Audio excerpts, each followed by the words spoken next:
I'm going to speak today about the role of the Andrew W. Mellon Foundation's longstanding grant-making commitment in the domain of art conservation, with a particular focus on our historical strategy for building a sustainable pipeline of highly skilled conservators within the United States. I'll then speak briefly about the role of conservation in interdisciplinary curriculum efforts on campuses, and finally conclude with a snapshot of some of our current international conservation training initiatives, most of which you've already heard about, which will save a lot of time. Oh, my slides do not look correct. Oh, all right, well, at least you can see the big number. That's the important thing. To contextualize the scale of the Foundation's investment in art conservation, I'll start with this impressive figure to highlight the long duration of the Foundation's commitment to this field, profession, and practice.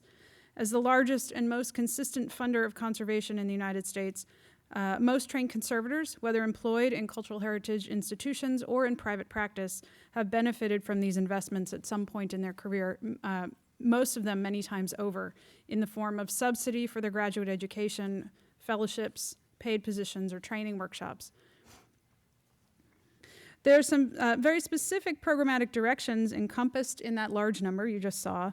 The top of this slide illustrates the breadth of Mellon's approach to the full scope of building a professional infrastructure and training pipeline, and the bottom shows areas of depth where funds have gone to long-term capacity building initiatives. There's, of course, some overlap in these approaches. For example, in the category of photograph conservation, during the decade of the 2000s, the Foundation undertook a 10-year, $45 million initiative to construct and sustain a mature professional pipeline of highly skilled photo conservators just at the moment when chemical photography gave way to digital, before entire systems of knowledge would be lost. Funding in this area was inclusive of all of the top categories. As you've heard, the U.S. currently has 4 graduate art conservation programs that produce the majority of practitioners in the field. Mellon is one of many funders that support the programs, though probably the largest and most consistent over time. Historically, the Foundation has taken an approach of relative equity toward these programs and distribution of resources to ensure a stable ecosystem that is in balance with market supply and demand, and to produce a reasonable level of consistency in skill set and proficiency among graduates. And Debbie spoke to this very eloquently earlier.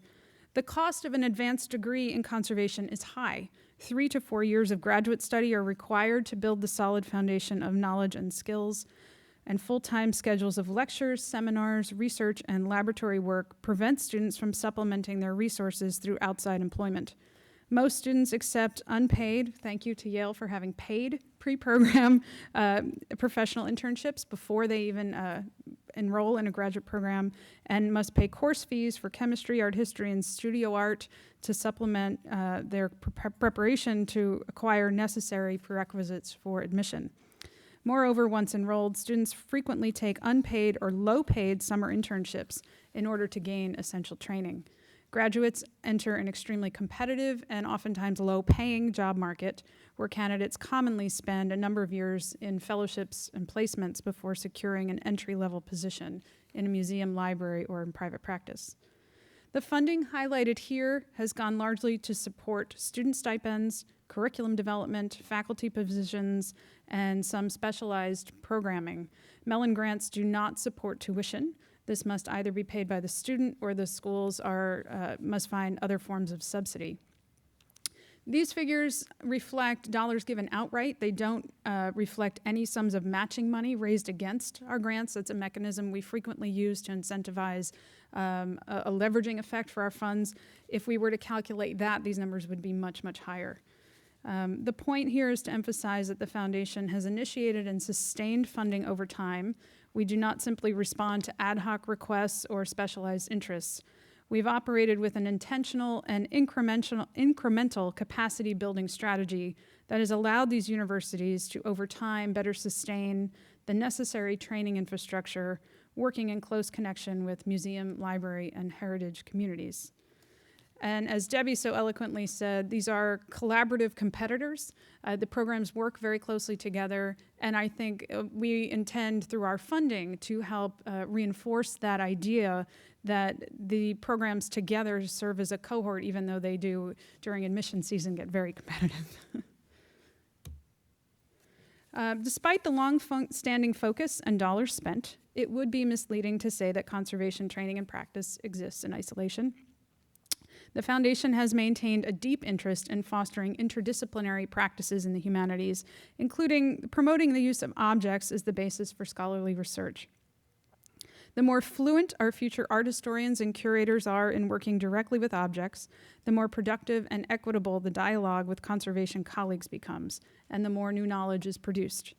This slide shows a selection of universities where this kind of interdisciplinary curriculum is being enacted, increasingly drawing on conservators and their scientist counterparts from campuses or in partnering museums as teachers, because they hold so much specialized knowledge concerning materials, techniques, identification of process, and methods of examination and analysis.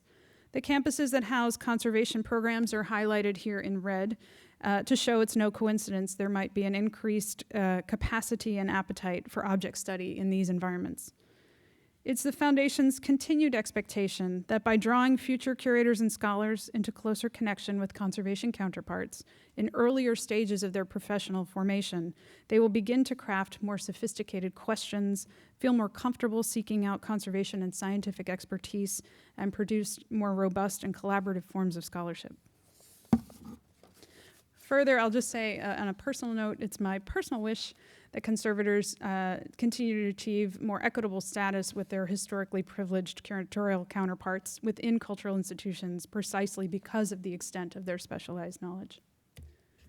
As I conclude, this is the promised snapshot of our internationally based programs the Foundation has recently supported, most of which you've already heard mentioned in earlier talks from my distinguished colleagues who can all speak to them in much greater depth than I could.